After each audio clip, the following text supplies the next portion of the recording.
Créatrice des costumes du film de Bertrand Bonello, L'Apollonide, souvenir de la maison close, Anaïs Roman dévoile ici les secrets de la fabrication du dessous. Là, c'était vraiment un film où il fallait non seulement que les filles aient des robes, pour les robes de présentation, les robes quand elles vont aussi faire une partie de campagne, mais où elles allaient tout le temps être filmées en train de pratiquer leur métier de prostituée, donc très très souvent en corset, à moitié déshabillées selon le déroulement de la soirée, en bas, quelquefois avec juste un bijou. Et donc il fallait s'intéresser vraiment de très très près à tous ces dessous 1900. Ces 12 filles qui font partie du bordel de l'Apollonide, il fallait qu'elles aient chacune vraiment leur corset spécifiquement pour leur corps à elles. Il y avait la sage, la bourgeoise, la guicheuse, l'orientale, la petite jeune fille.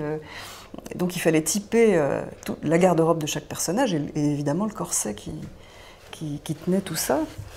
Je propose des solutions visuelles au metteur en scène parce qu'il n'a pas toujours les solutions, il ne connaît pas tout ce qu'on peut faire avec un costume. Alors ce que je vais chercher dans la peinture, c'est plus l'œil d'un peintre qui a défini une atmosphère. Selon qu'on va regarder un tableau de la même époque, qui soit de Munch ou de Vuillard, on n'aura pas du tout la même sensation et la même atmosphère. Donc c'est intéressant de se référer à la peinture quand on discute avec un metteur en scène sur l'image de son film, quand on fait un film d'époque. J'ai beaucoup regardé Manet aussi, la Nana entre autres, mais en tout cas la manière de Manet de traiter la couleur avec du noir était vraiment une source, oui, pour l'Apollonide.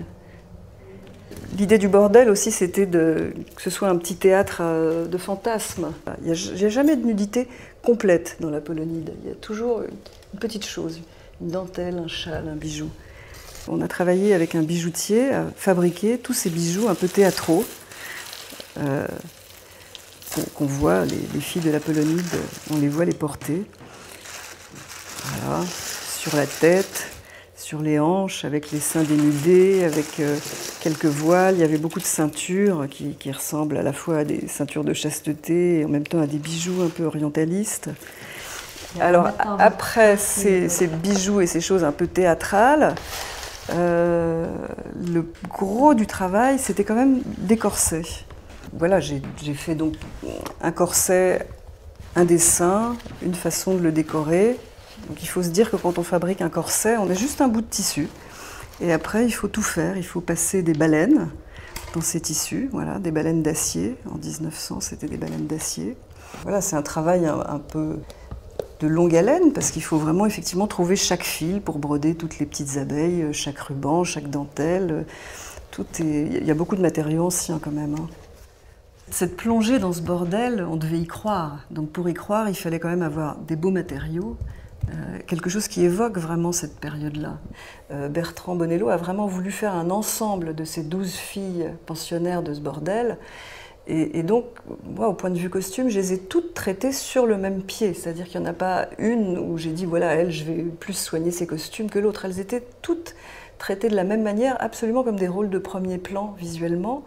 Et en plus d'avoir un rapport aussi intime avec le corps des actrices. On va rarement aussi loin, parce que là, vraiment traiter même leur nudité, comment on allait habiller leur nudité, en partant vraiment de leur corps nu. Ça, c'est complètement exceptionnel, oui, c'est la seule fois où ça m'est arrivé, c'est assez rare.